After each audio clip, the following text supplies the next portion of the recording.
Hey y'all, what's going on? It's Barb Meets World, and we're back to discuss the Real Housewives of Potomac season 10, episode 14, High and Dry. Before we get into all that though, y'all, I need you guys to like the video because it helps me and my channel in terms of the algorithm. It helps me attract new subscribers such as yourselves. If you are not a current subscriber, go on ahead, hit the subscription button, become a Barb's babe. Also, let me know your thoughts on this episode as well as my commentary in the comment section below. Don't forget to share me with all of your people and hit that notification bell so you never miss an upload. Here we are, y'all. Right here. Okay, y'all, this episode was interesting for me. It was interesting because I felt like a volleyball, like being hit from one side to the other. And I say that because on one hand, in one moment, I was on Angel's side. And then on other moments, I was on the ladies' side. And obviously, I'll give you more insight into that as we go through this episode. So let's just jump right into it. Okay. Y'all, this episode, of course, had picked up right where the previous episode left off, which is with all the ladies gathered around, and Wendy is telling Angel that her realtor friend told her that Angel, who was relocating at the time, wanted a place that gave $14K but was really on a $1K budget. Angel's like, what? And on this specific topic was on Angel's side. And that's because that sounds absolutely absurd to me. And if I'm not mistaken, when Wendy first brought this up to Ashley and Gizelle, she said a different number. She said like 3K or 2K or something like that, if I'm not mistaken. So which one is it? That also makes the realtor look really bad if she did say something like that, whether or not she said it that way, or her bringing up any of her client's business in general is a no-go, in my opinion. And it really, if I did say that to Wendy and she told the ladies and I was her friend, we would no longer be friends. One, I wouldn't do that, but in the event that I did, hypothetically speaking, me and Wendy would no longer be friends because you're trying to make a moment based on something that can now could discredit me and could put me in hot water professionally. So that's weird to me. And what also was weird to me is kind of how I feel like Wendy even flipped it a bit on this because next thing we hear is Stacey saying, oh, well, why not call her then to iron this whole thing out? And Wendy's like, I'm not calling her, whatever. And both Wendy and Angel were not trying to call her.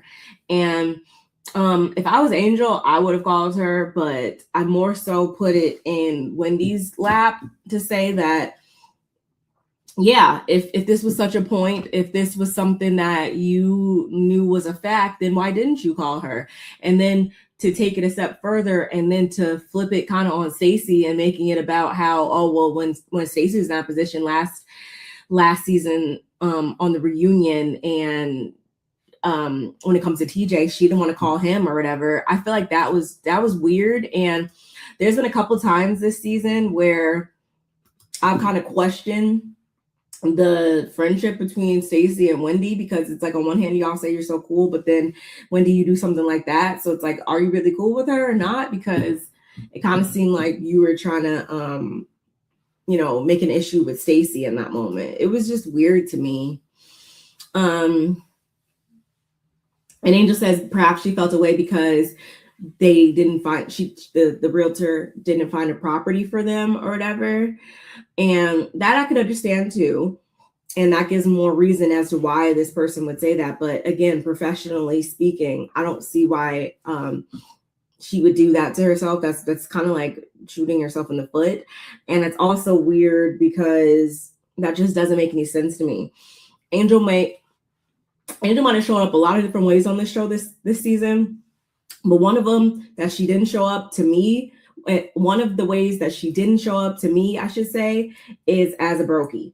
I feel like Bobby, based on the fact that he just retired from the NFL a couple years ago, based on the home that we did see them, we finally saw their home in this episode, just based on those types of things, nothing tells me that they're broke or that she'd be realistically trying to find a place for $1,000 when in all actuality, and this isn't to throw any shade or to count anybody's pockets out here, y'all, but I don't know too many places that you could just find a decent amount of space. Decent being, I would think a minimum of at least 4 bedrooms for Angel.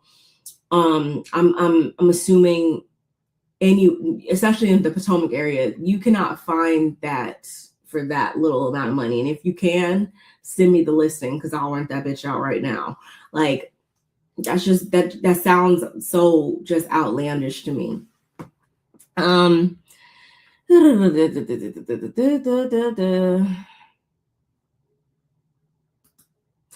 Oh, and Angel also was talking about how her business is slated to open in 2026. So if someone wants to tell a lie on her, she'd hope they make them better. I don't really understand why she brought up her business is slated to open in 2026 as a way of like substantiating her herself. I don't really know why she said that, but anyway, moving right along. Oh, you see how, and this is why I really love Stacey, because Gizelle was trying to ask Stacey, well, speaking of TJ, like, have you spoke to him? What's up with him or whatever? Stacey's like, no, I haven't. I don't know what's up with him, but I know what's up with Timu.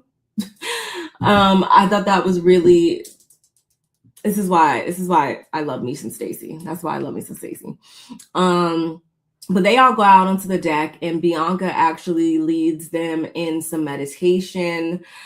She has some fresh lavender for them. And again, Stacey with the random comments talking about some jazz hands.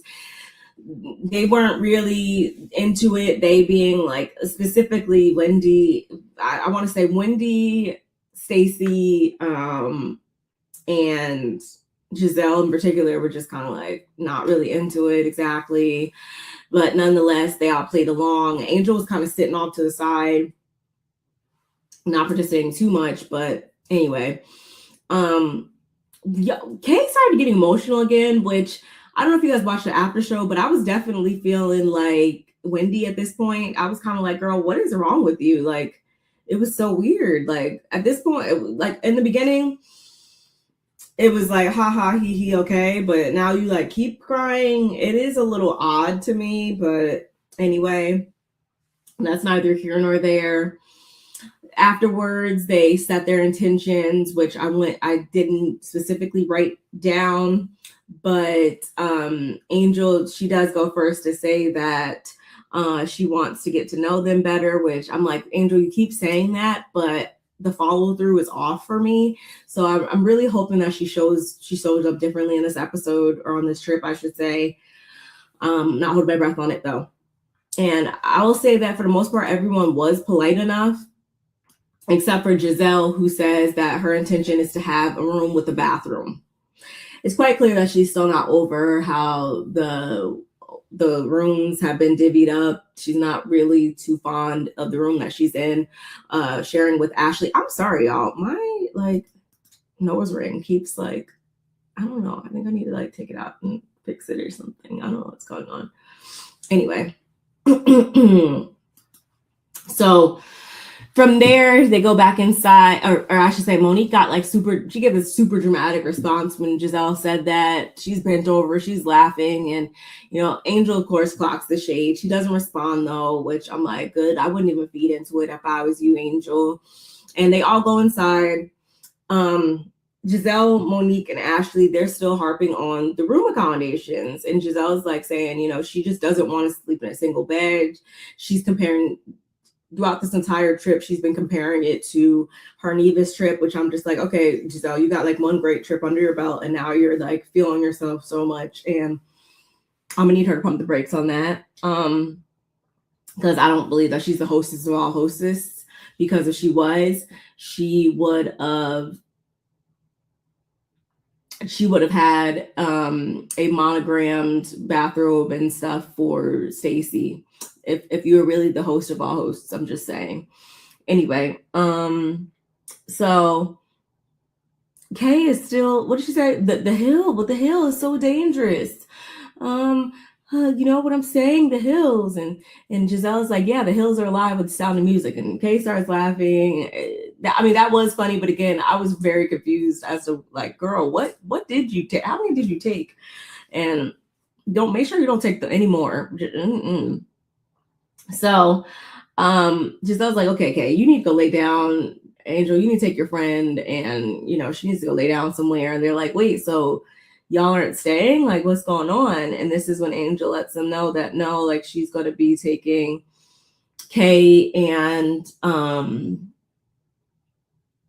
Tia. Yeah, Kay and Tia back with her, which I'm like, I thought they would have caught on by the fact that she didn't have rooms. She didn't say that they had rooms there when she was divvying up the rooms, but nonetheless, they all are made aware of this moment.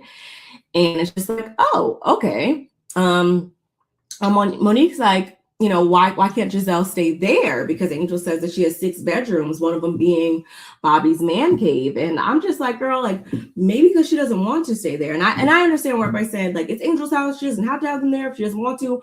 I understand to a degree the interest that the ladies have in it, or would have in it, I should say. The reason why they do have it is probably for shady reasons, so they could talk crazy. But in this situation, if it was me, like I could understand like being interested. Like you've been talking about your Colorado house a lot this season. Like, yeah, I would love to see your home. And at a minimum, I understand them all wanting to be under one roof, because I do enjoy seeing them on cash trips all together and stuff. I understand. I don't know if Wendy says it here, but oh my God, this nose ring, y'all. I might have to just go off camera for the rest of this. I understand.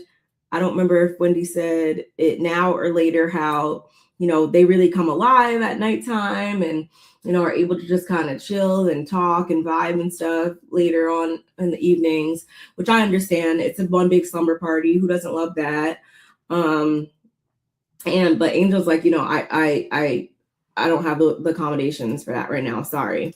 So again, I do see both sides when it comes to that matter.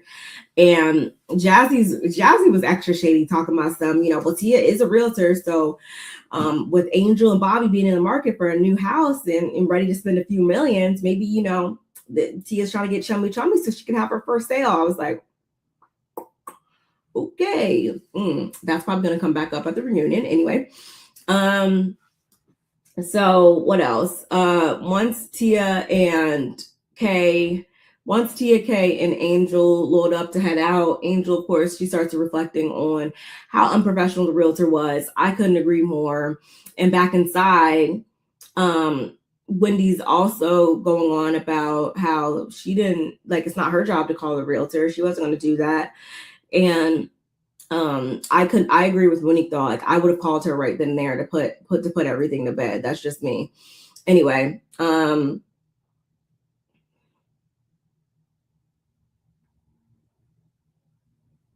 sorry, all my notes are kind of all over the place. Anyway, Angel's thinking that the ladies are just being very ungrateful, especially Gizelle. Like you guys are staying in a $1.6 million house. Like it's less than grateful. Like you're making all this stuff up. Like it's insane to me. But Tia, she was appreciative. I could totally understand why. Angel's giving them the rundown and all the creatures and animals and stuff that are in the area. And Stacey's like, I hate that we're divided already. And again, I understand that, because it is nice seeing them all, like even when they're in separate villas, it's like at least they're all on the same property. And I'm just like, couldn't you have got some rented tiny homes or something dropped on your property or something, Angel, maybe for the ladies? Like that would have been cute, maybe. I don't know. I do think it's a little much to be an hour away from each other. And even from a production standpoint, like that's got to be a lot on the crew too and stuff, and traveling back and forth. That's probably going to mean that you guys are going to be shooting for way longer than you normally would. And it's going to mess up the whole production schedule. Like I understand how they could feel about that. But anyway, Angel, they finally get to her house, beautiful property. Bobby comes out, and I did see people talking a lot about this, how Bobby came out and he had a like jacket or whatever waiting so that and because it was raining by this point, so that Angel could get it in all dry and stuff, but he didn't have anything for the rest of the ladies. And like I can understand that, because my husband, he is the type of guy who would not only just look out for me in this situation, but he would look out for my friends. And some people are like, oh well, the way that Bobby's been coming off is because he doesn't really like those ladies. And I get that, but in this particular scene, as far as I know, he shouldn't have an issue with Tia and Kay, because they're cool. Like they've been cool. These are the ladies that his wife is cool with in the group. So I didn't really understand that. My husband would have either been like, wait, like I'm gonna bring you guys individual umbrellas, I'm gonna, do it one by one, whatever. And but again, that's not to shade Bobby. Like he wasn't in the wrong by any means, but in this case, like my husband would have been everybody's husband. That's just how he is. Just saying.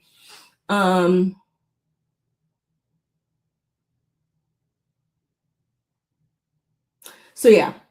And you notice how she had like gifts and stuff waiting for Tia and Kay. I was like, I don't think the other ladies got those. So I was like, okay.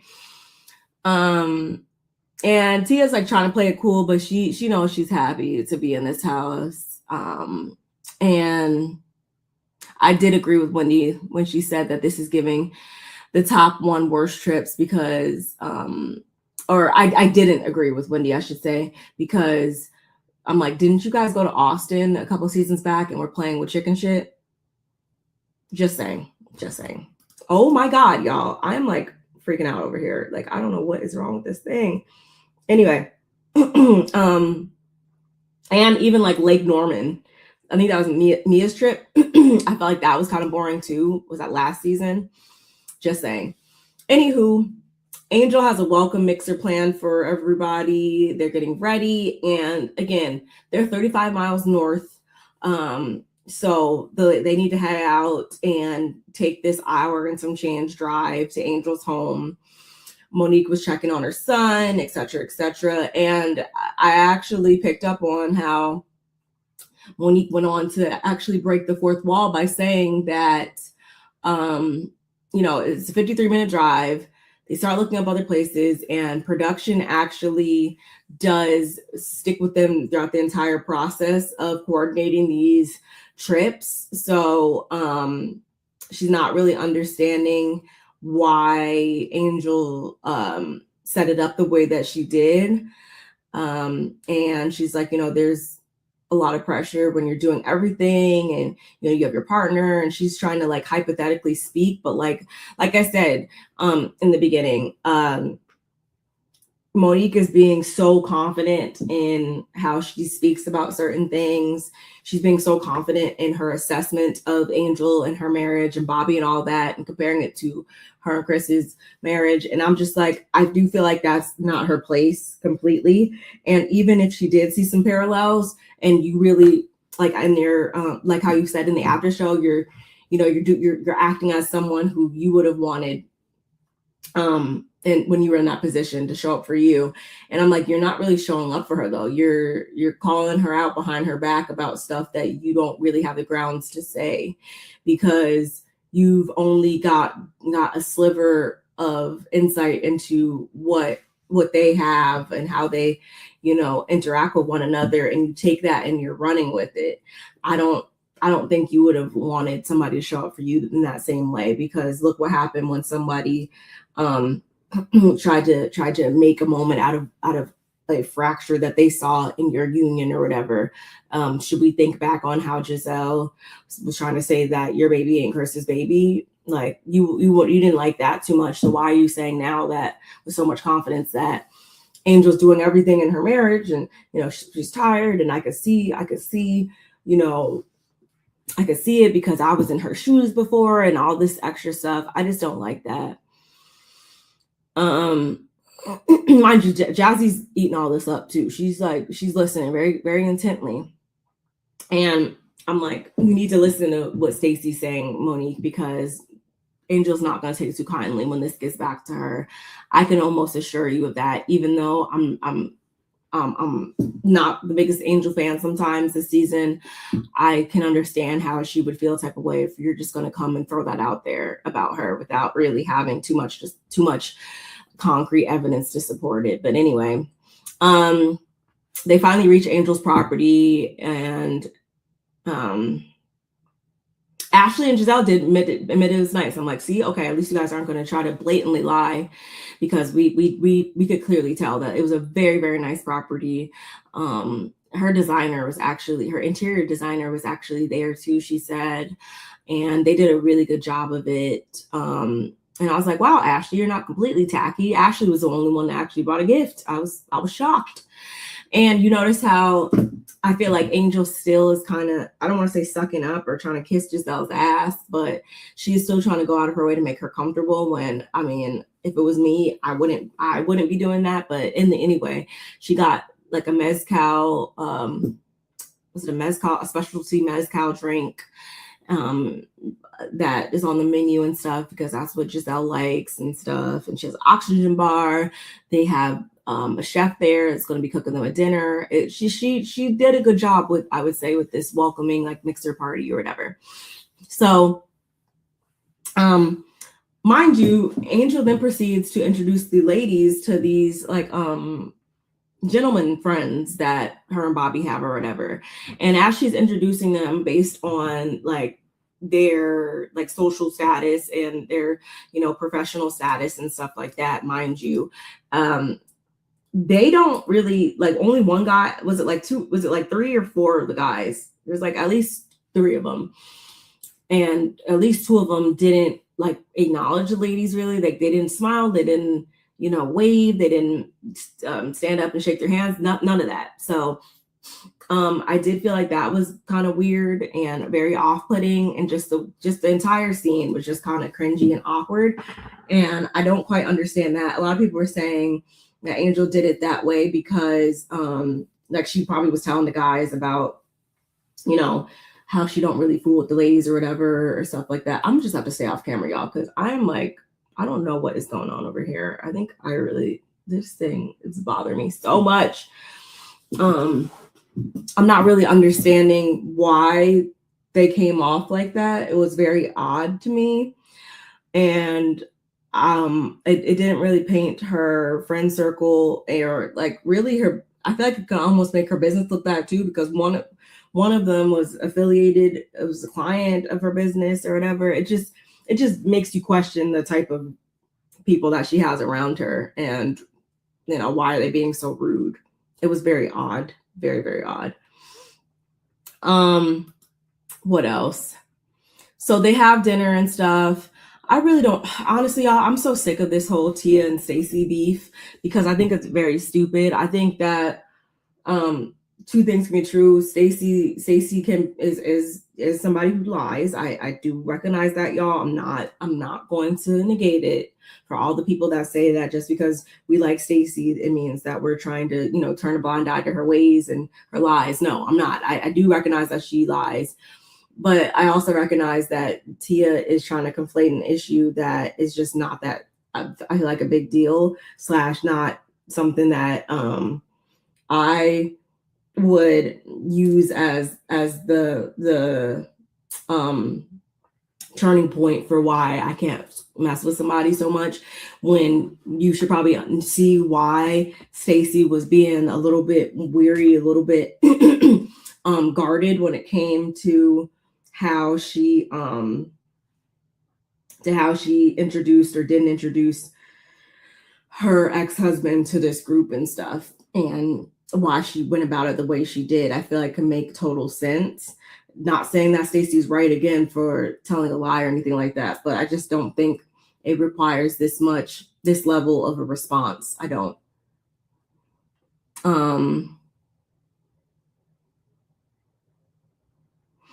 Okay, so the next thing, after the dinner, they all gather around and stuff by the fire. And was it Monique that brought up, was it Kay or Monique that brought up them having like a little like slumber party pajama party type situation back at the house. And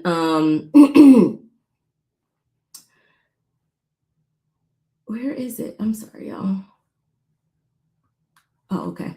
So yeah, they come up with that idea tomorrow night, because they'll be going to Aspen tomorrow to go to Keiarna and to do some shopping, get some personalized things, and then they'll be getting back on a private jet to come back, have a dinner prepared for them, and that's that. And everybody's pretty much on board, and Monique asked Angel and if the ladies in her home are down to do that. And Angel's like, I just have to check with Bobby. And Monique's like, oh, like, Angel's like, I just have to check with Bobby because he'll be watching the kids all day, and I didn't plan on having him put them to bed or whatever. And Monique is like, oh, he's a dad, he can handle it, like those are his kids or whatever. And Angel's like, and I understand why she responded that way. I do, my attendance do go up sometimes because I see this a lot online, especially like I'm on a lot of like military wife pages, y'all. Don't ask me why. And a lot of them do say stuff sometimes that is off-putting, like as far as like saying like, oh, I had to ask my husband if he could babysit the kids. I'm like, you don't babysit your kids. So those are his kids. Like, you just watch your kids.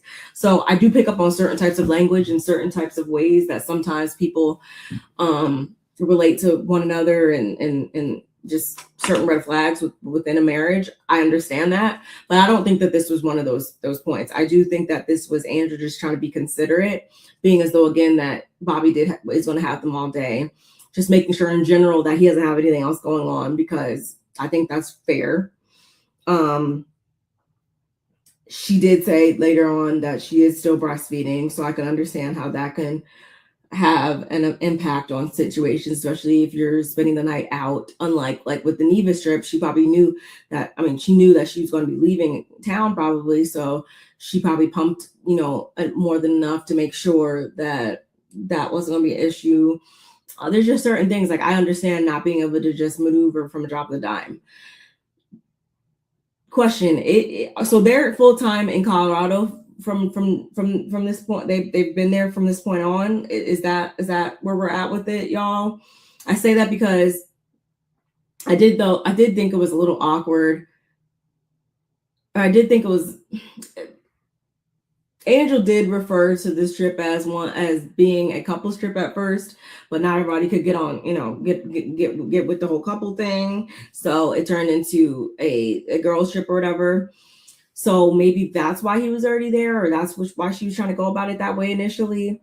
But I do think that, like, I assumed that this meant that like everybody's available, like everybody's kids are back home or whatever, being taken care of or what have you. Like, I didn't really take this as oh, she's going to be entertaining the ladies by day and then going to go back home at night or whatever. I just assumed that everybody was on girl time, or going to be on girl time throughout this trip. So I was kind of like, okay. But again, Monique's trying to put 20 on 10 and insert her thoughts and opinions on stuff that she doesn't really have the grounds to insert her opinion on. I don't think that was cool. I don't think that was right by any means. And I understand why Andrew's like that kind of gave me like pump the brakes, like pause, like don't do that. But then later on, Angel goes on to say to Bobby that, she brings it up to him and he's like, well, it'll suck. And I couldn't quite understand if he meant, I took it as it'll suck, like, go ahead, do you, whatever. If you want to do that, that's fine. But it'll suck trying to put the kids to bed or whatever without you, again, especially because that breastfeeding piece or whatever. Like, I get it. Like, it could be a lot putting kids down and like sleeping patterns and all that. I get that. So I assumed that that's what he meant. Like, yeah, it's going to be rough, but you got it. But then for her to admit that she really doesn't want to go anyway, or whatever, she's gonna, be with her kids if she has the option. It's kind of like, well, why didn't you just say that? Because if you're trying to use that as an excuse, because then later on Ashley's like, oh, I feel like she's gonna use tomorrow as a way to see like how things go, and whether or not, if they go well, then she'll come. If not, then she'll stay back at home. Like I don't know. Like I just feel like everybody should be honest, mainly Angel, in the situation, because it's gonna come back on you, or potentially your partner, make it look like, you know, your partner's trying to be controlling, or yeah, it could just look weird. So I do think that she should have been like more honest in that situation. But like what are we gonna do? So mind you, she kicks them out at like 7:30, and I was just kind of like, this is awkward. I did feel like that was early, and gives more reason as to why it is nice to have them all under one roof. So then they have to trek all the way back to the home, which I think I forgot to bring up how there was a water issue. I don't play about where I lay my head, y'all. So I understand that. And this is actually why I love hotels. I'm a hotel girl. I'm really not an Airbnb girl. I understand why they felt that way. I would be upset if I can't wash how I want to wash, especially after traveling or whatever. I think they were totally in the right about feeling that way. And then to get back to the house, to still have this issue. Stacey's water was the only one running. Like, they come back to no water. Like, that's a big deal. It's pitch black. I mean, that's neither here nor there to me. Especially, I've driven cross country multiple times. I've, driven on back roads and dark roads and stuff like that. So that didn't really bother me per se, but to each his own. Yeah, it was just like, again, I understand both sides a lot throughout this entire episode. Just like I didn't understand how the next day, if it was such an issue, why nobody reached out to let Angel know, even though she said that she verified that everything was in working order with the homeowners. So it was just weird. It was just very, very odd on both sides, I feel like. And Gizelle was like, she's over it. She's going to get them in some new accommodations once they get back from Aspen. I couldn't really be mad at her for that. But what I can be mad at someone for is Monique, again, for trying to bring up how, like, oh, it was such a big deal for her to hear Angel saying like she has to ask Bobby about, watching the kids or whatever. Again, Monique, you can't really just think that you're at 100% right about something that you only have 10% of insight into. And if Angel comes at you however she wants to come at you, that's just going to be what it is, because I feel like you were dead ass wrong for trying to make that assessment and trying to draw that parallel, but that's just me. But yeah, y'all, that's really all I got to say about this episode. We shall see how things continue to transpire on episode 15. Y'all let me know what you guys think in the comment section below. Don't forget to like, comment, subscribe, share, follow me on my socials, and I'll see you in the next one.